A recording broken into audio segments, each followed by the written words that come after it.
电影上头，咱要来关心真情抗议已经真久的新店柳公圳耍位的这个案，目前还在等待释宪。不过法院按算2日免硬甲拆掉。今嘛有公民团体就出来呼吁讲，释宪进程希望会当暂时卖拆掉。 保存开发可兼顾。大声发口号，希望赖家老厝的保存，佮有建商的开发案透过协商做伙兼顾。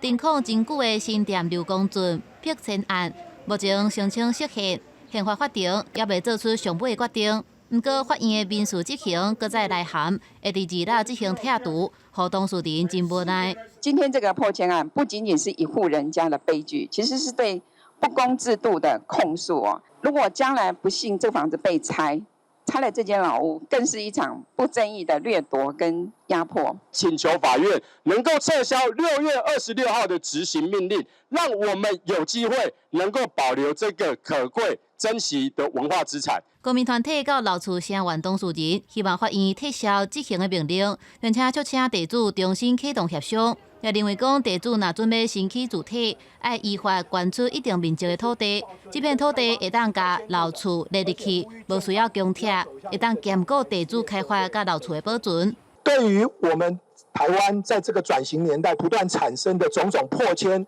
跟这个不当开发的这个过程里面，我们希望能够照顾到这个非常珍贵的资产，化这个官司之险为安。